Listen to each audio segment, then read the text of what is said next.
Well, good morning.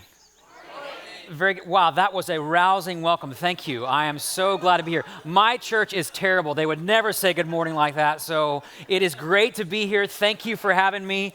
I've been looking forward to being here for some time. I hear such good things about Arbor all the time. The leadership, the culture, the community spirit. And as a pastor of another church, I have to say, could you try to be a little more average? I mean, it's annoying.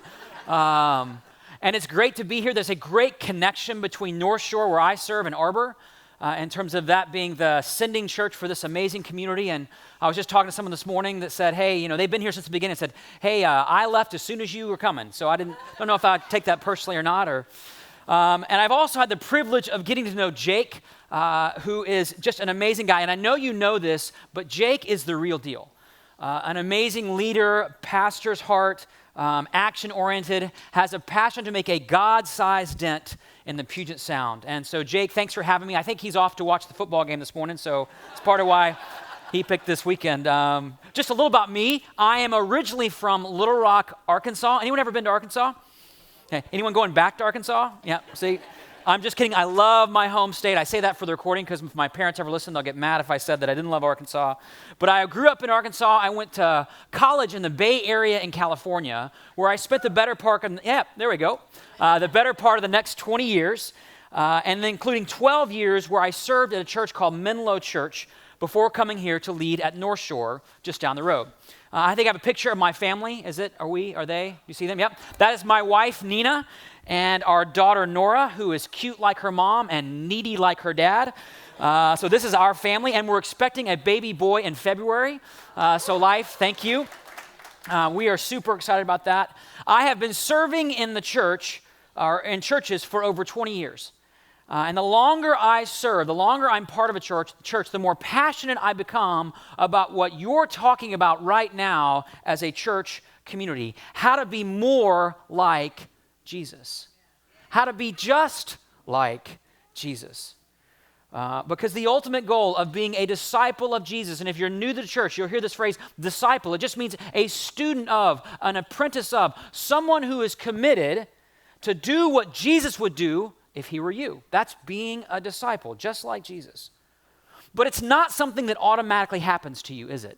It's not something that just because you wake up one morning and would wish or would want to be more like him, that's automatically going to happen. How many of you have ever met someone who's been in church a long time in their life, but they're still kind of a jerk? Anybody? Yep, a few hands. It's because it's possible. This is a real important thing. It's possible to be informed about Jesus and still not be transformed by Jesus. That is, you can know a lot about the Bible, you can go to church every weekend, you can have all the right or know all the right doctrinal statements and still not grow spiritually or be changed at the level of your heart or your character.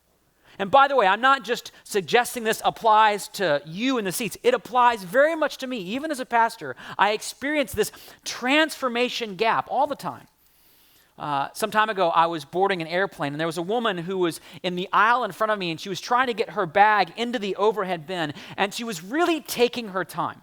And there was kind of a line building up behind her, and without thinking, I just felt this sense of impatience kind of grow up in my spirit. I wasn't in a hurry to be anywhere. I mean, you know, the plane wasn't going to rush away while we were all standing in line, and that impact or that impatience began to turn to frustration and anger. Ever notice how that happens?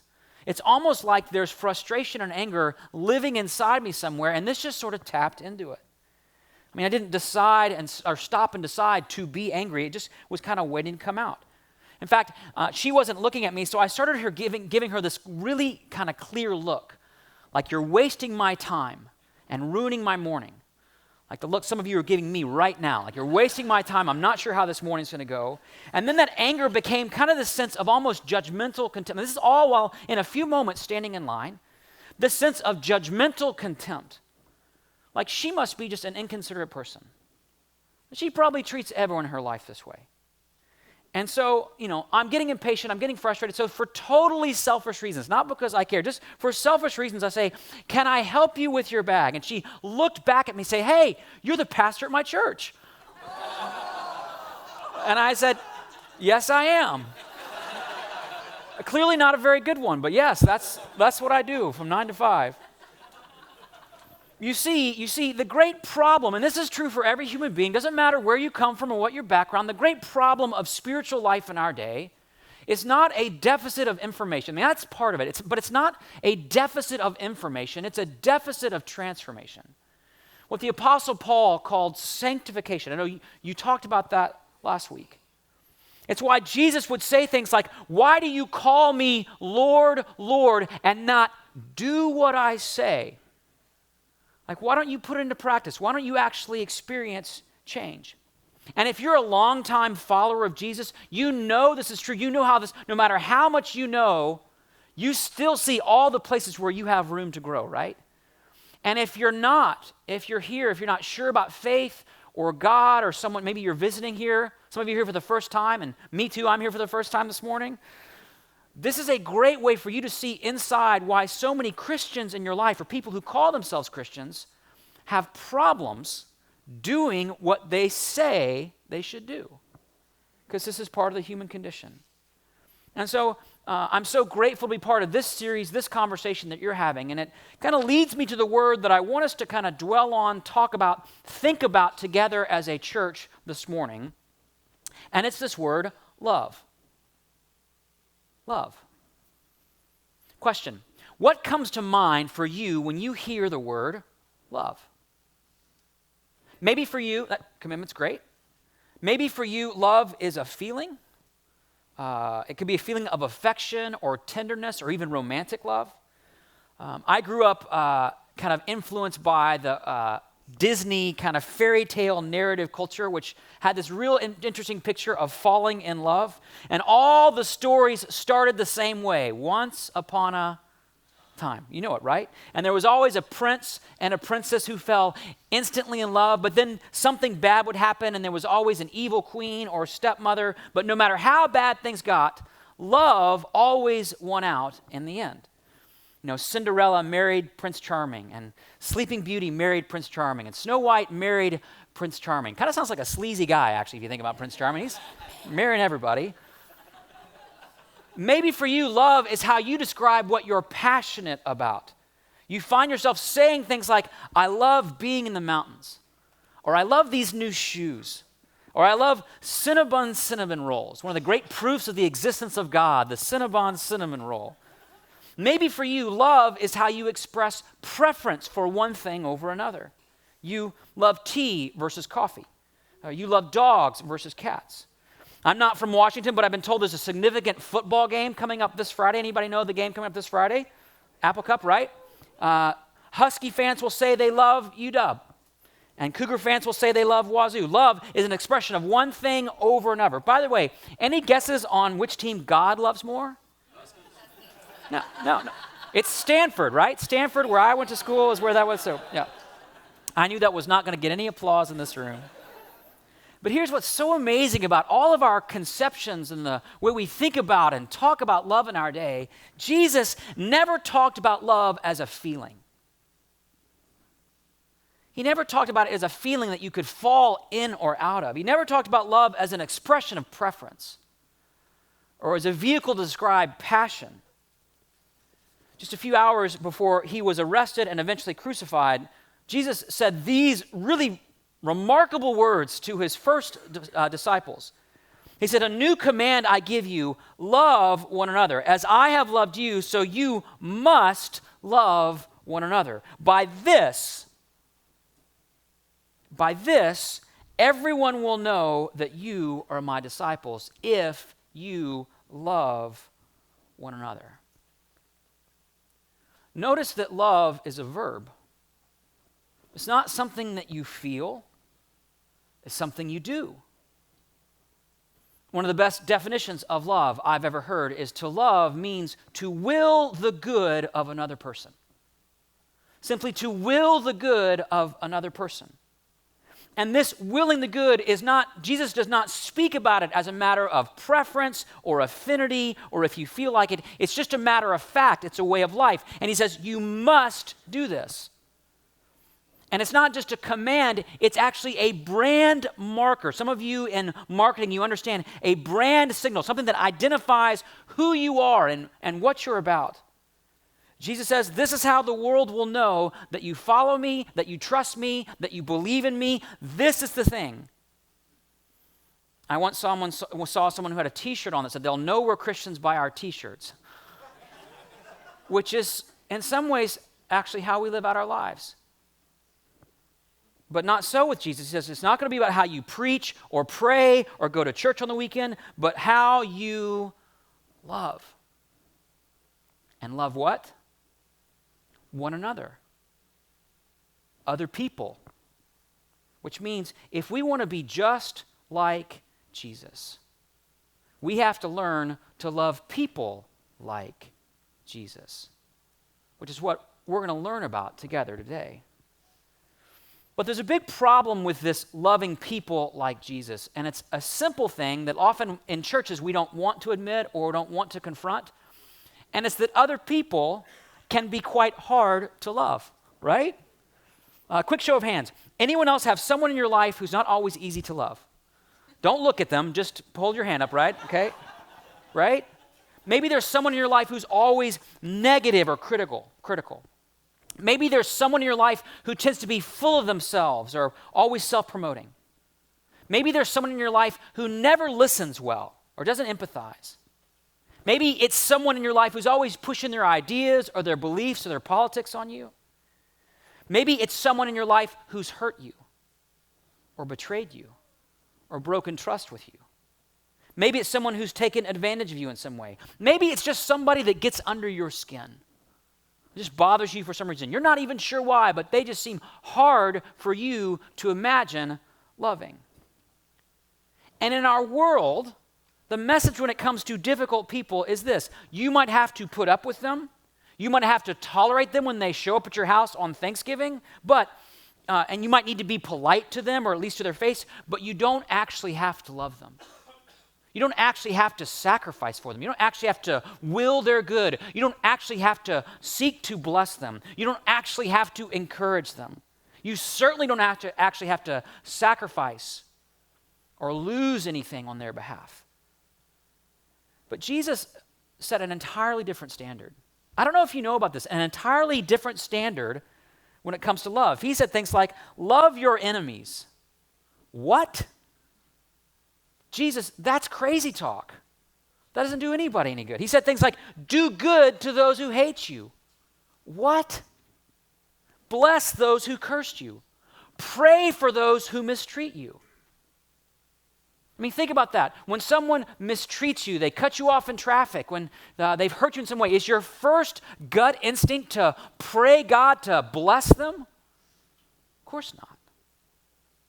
And then Jesus goes on to say in the same part of Scripture, he says, if you love those who love you, what credit is that to you? Even sinners love those who love them.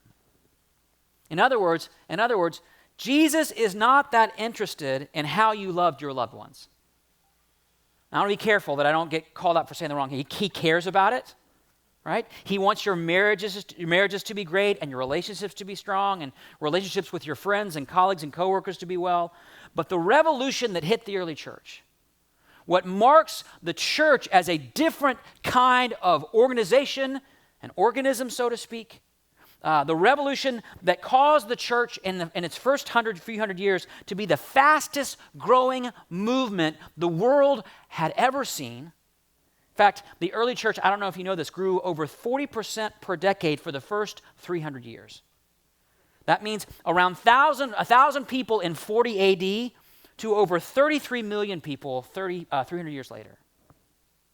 That didn't happen because Jews loved other Jews and Greeks loved other Greeks or wealthy made connections with other wealthy people. It was because people like you, regular, ordinary people like me and like you, acquired this supernatural, otherworldly skill of learning to love people that they once deemed impossible to love. Now think about the gift this would be in your life. To be able to actually love just like Jesus. And Jesus was doing this all the way back to the very beginning with his ministry. Think about the first group of disciples. If you know the stories about his first disciples, you'll know some of these names. There was a guy named Matthew. Anyone remember what Matthew did for a living? He was a tax collector. These were Jews who had betrayed their faith and their people and their history to side with the Romans and get rich collecting taxes and stealing some for themselves. There's another guy in Jesus' first group of disciples named Judas. Judas was what was called a zealot. Now, in that day, zealots were religious and political extremists. They hated Rome. They advocated taking violent action against Rome. So there was only one kind of person a zealot would hate more than a Roman. Any guesses? Tax collectors. So you can imagine what it was like when Jesus said, Matthew meet Judas, Judas meet Matthew. You two guys are going to be bunking together, right? You're going to be roommates.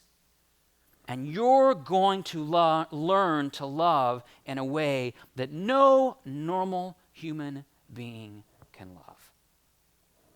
Love your enemies.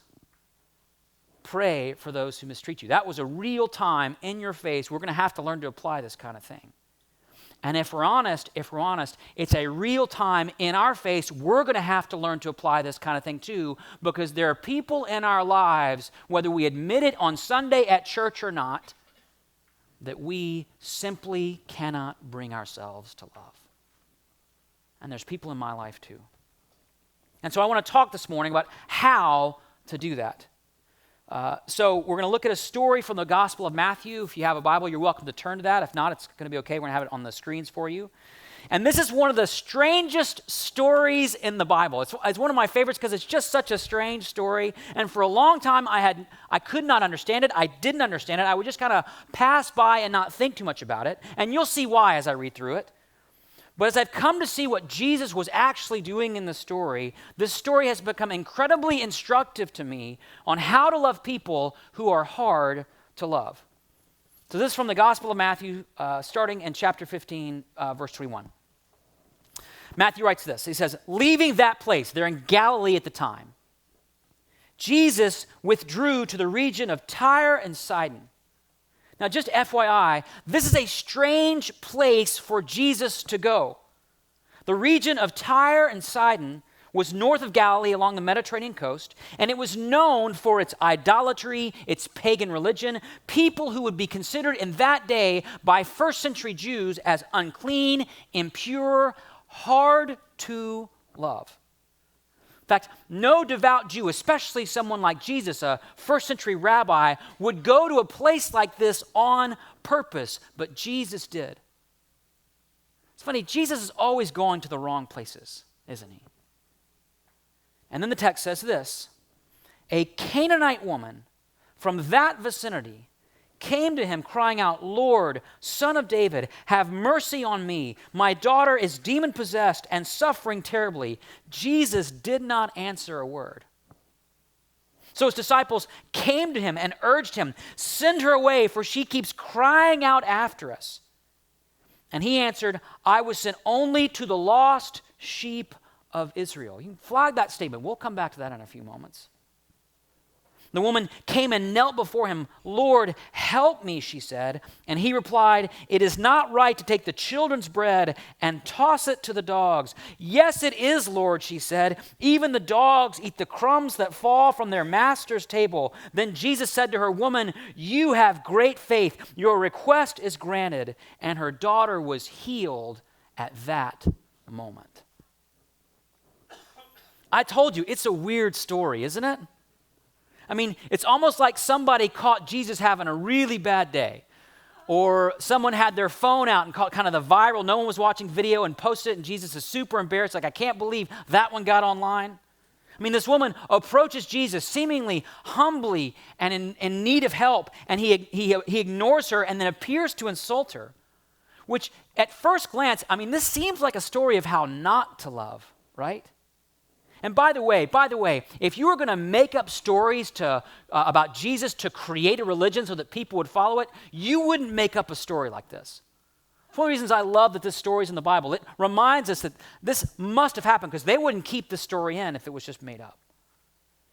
And as we'll see over the next few moments, there's more to this story than first meets the eye.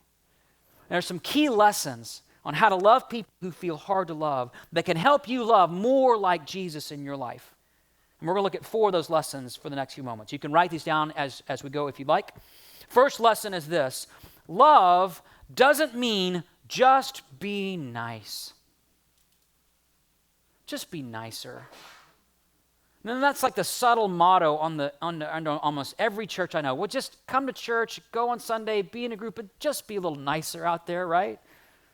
When the Canaanite woman first approached Jesus, he didn't respond. He was just silent. He's silent. And on the one hand, this silence was culturally appropriate. We'll talk about that in a moment.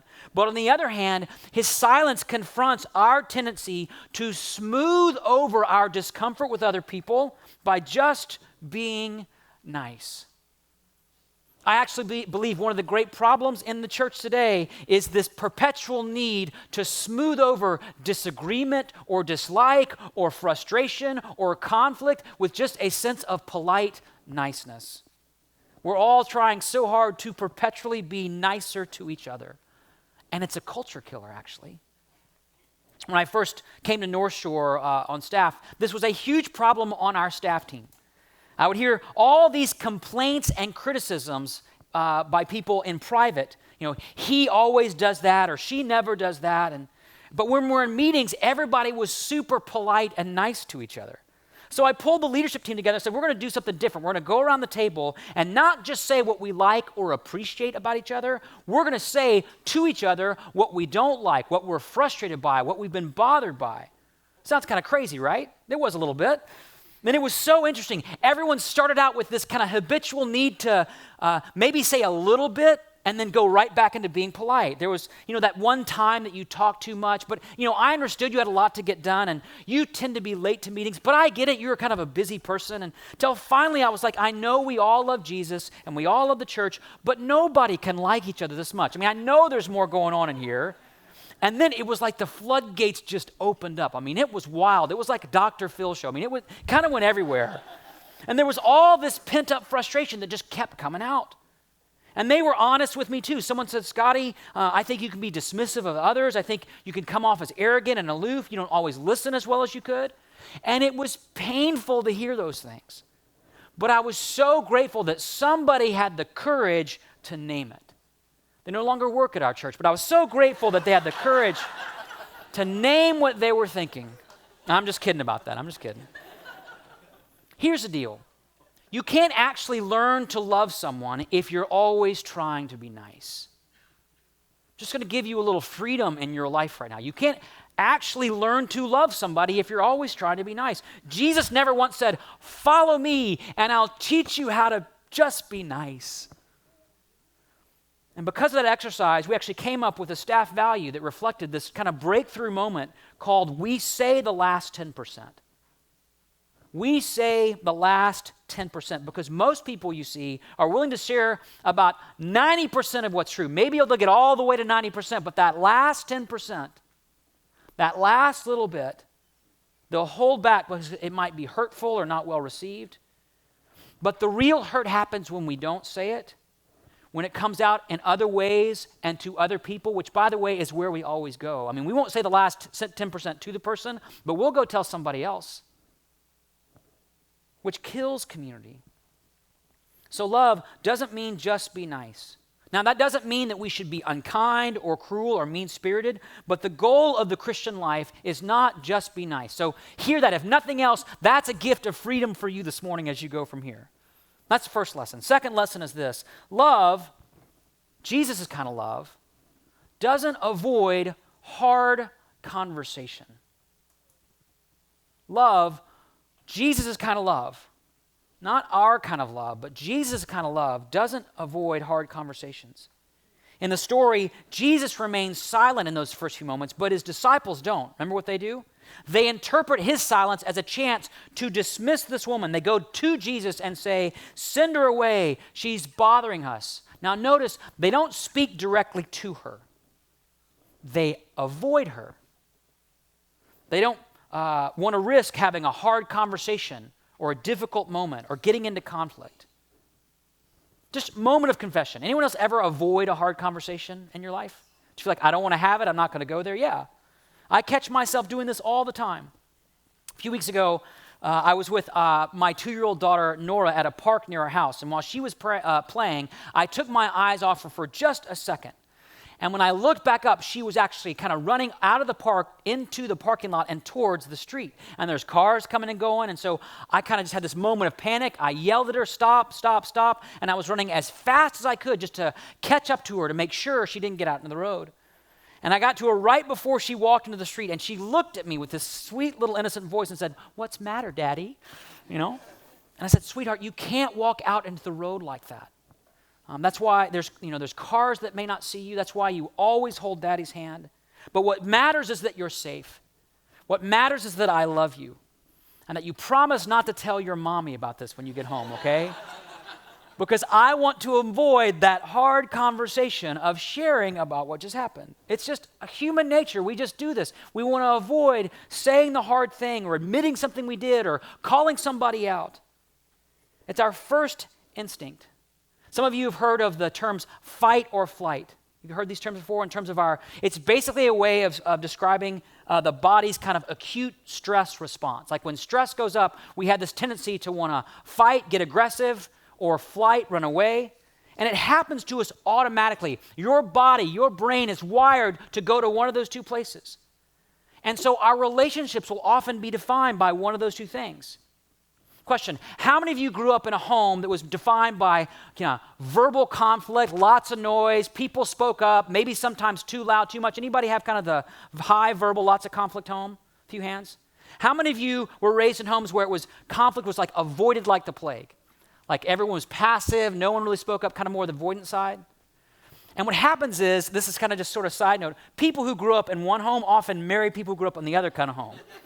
Right? You're looking at me going, okay, that kind of explains it. Same is true in my family.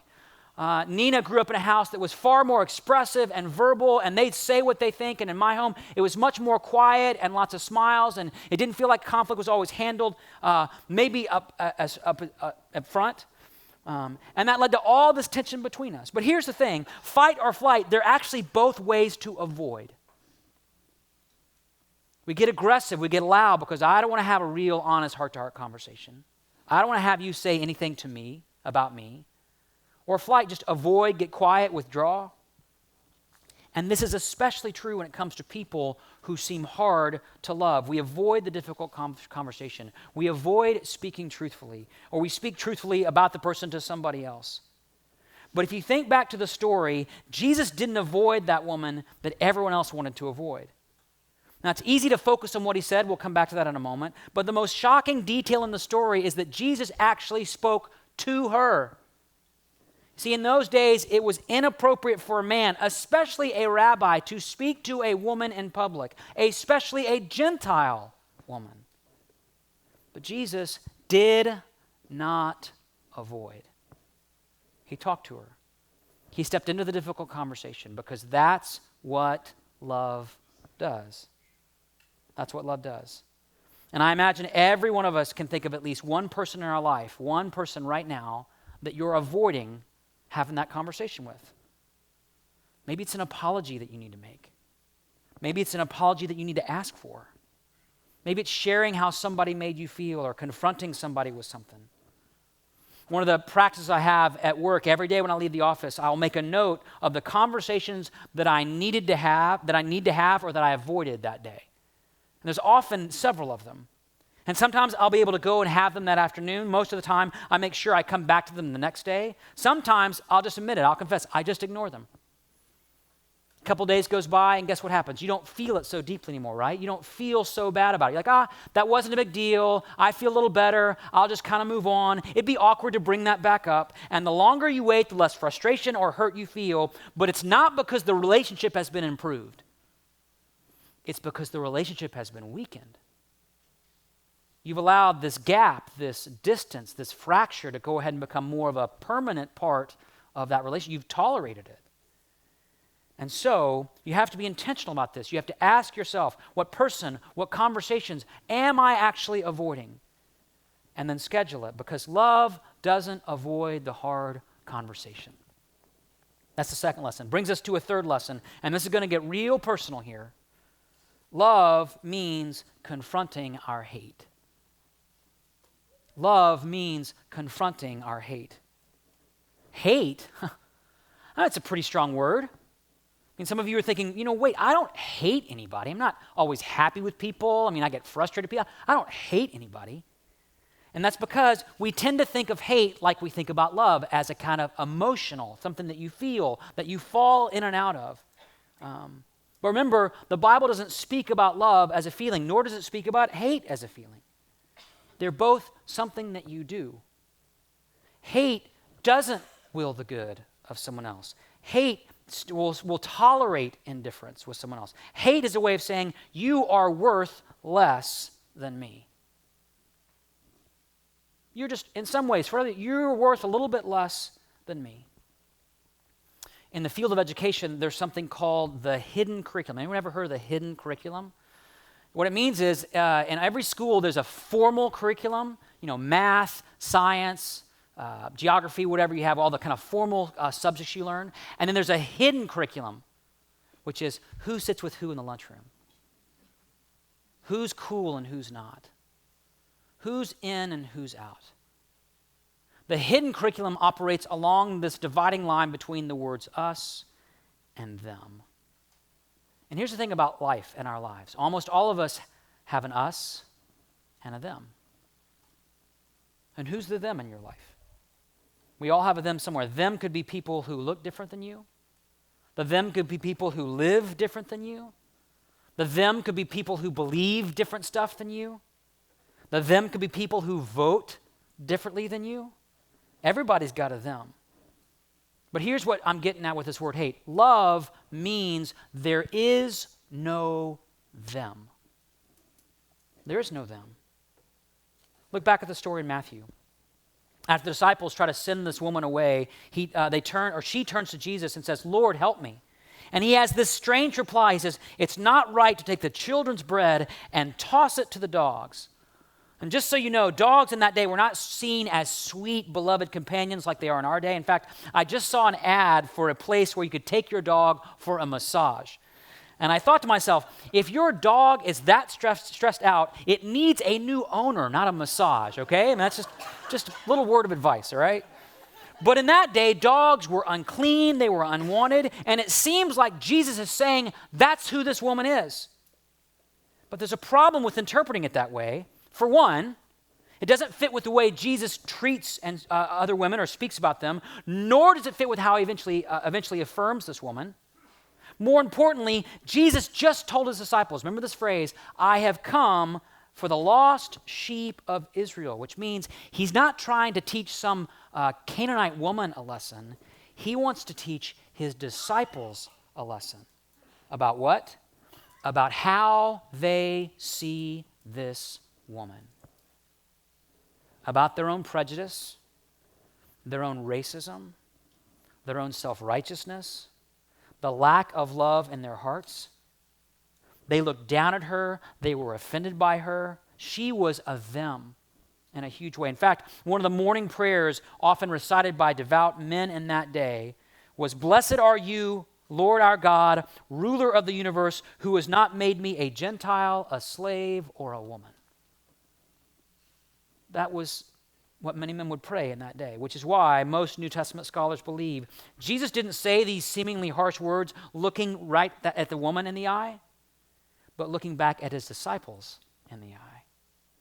As if to say, I know you think Gentiles are like dogs and you think we should treat them as such, but I want you to think about this a little moment. Is that really what you think I would do? And they should say, no, Jesus, we know it's not, but they don't say a word because they don't want to admit that they don't like her, they don't want to value her, they might even hate her. So question, this kind of gets kind of personal. What if Jesus were to look you in the eye and say what you're actually thinking about them? Whoever they or them may be. About your boss, a difficult family member, That person whose politics or personal life offends you in some way? What if he put words to your unaddressed anger or judgmentalism or self-righteousness or lack of love? The stuff that stays hidden way down deep in your heart. What if he did? You see, we all have to actually confront these biases, these prejudice, the stuff that's in all of us, and repent of it. People that God came and died for, people that he loved. You know, a lot of the time, if I'm honest, when I think about other people, the stuff I don't like in other people is actually stuff that I actually see in myself. Ever noticed that? Someone that talks too much, maybe I'm worried I do that too. Somebody that treats people poorly, I get so judgmental about that, but I watch myself go do that all the time. Someone that seems so self-centered, and I can be, just kind of scoff at that or criticize that, but that's how I am too. See, if you want to learn to love a difficult person, you have to ask the question, am I not also a difficult person to love? There's some nights when our daughter Nora, who's just 2 years old, will start crying, and I'm exhausted. I don't want to get up, and I'll find myself leaning over to Nina and saying things like, I will cook dinner for 6 months in a row if you will get up right now and go get her. And she'll be like, no chance. It's your turn. You're getting up. And I'll go to her room, and I'll pick her up, and for a split second, I'll think, don't you realize how difficult you are for me to love? And then I'll remember how vulnerable she is and how needy she is. And how there's no other human being like this one right here in my arms. And my heart will just break thinking about how selfish and superficial I am. And then I'll think about all the ways that I'm difficult for my wife, Nina. I think about all the ways that I frustrate or let down my friends. I think about all the ways I'm selfish with my colleagues and at work. I think about all the times where I'll spin the truth just a little bit to make myself look a little better. I think about all the ways that I'll look down at people who I might disagree with. The truth is, the hardest person for God to love in my life, it's me. It's me. Because I know what's in here. I know what I'm capable of thinking and doing or saying. And this brings us to what's so good about Jesus. He didn't come into the world and die on a cross for people who are easy to love. He came into the world and he died on a cross for people who are hard to love. People who lie, people who cheat, people who sleep around, people who are greedy, people who are self-righteous, people who look down at others, people like you and people like me. No strings, just radical, gracious, unmerited love. I have a good friend who always tells his kids the same thing before they go to bed at night. He says, I don't love you this much or even this much. I love you this much. And one day he was out washing his car, and while he went inside to take a break, one of his kids got everything out of the trunk, including a bunch of clothes and a nice tennis racket, and took the hose and sprayed it and basically ruined all this stuff. And when my friend came back outside, he saw what had happened, and he knew that he had to administrate justice. And so he said, what do you have to say for yourself? And his child looked him in the eye and said, Daddy, I love you this much. See, when it comes to our lives, our world, our relationships, we've pretty much taken everything out of the trunk and basically ruined it. But when God came into the world to administrate justice, he did something no one expected. He went to a cross. He gave up his life, arms outstretched, as if to say, I love even the most difficult people this much. And that's how we're called to love, friends. That's how we're called to love people in our lives. That's why the Bible says love is really the point of all this. Think about it. That's why Jesus summed up the entire law by saying, love God and love your neighbor. That's why his disciple John said, whoever loves has been born of God, and if you don't love, you don't even know God. That's why another disciple named Peter said, above all, love each other deeply, because love covers a multitude of sins. That's why the Apostle Paul said, speak the truth in love. And the goal of our instruction is love, and to do everything in, you know the word, love. But here's the thing, you have a choice to make. You have to commit yourself right now to a life defined by love. And by the way, this is not an easy choice. Not loving is more convenient.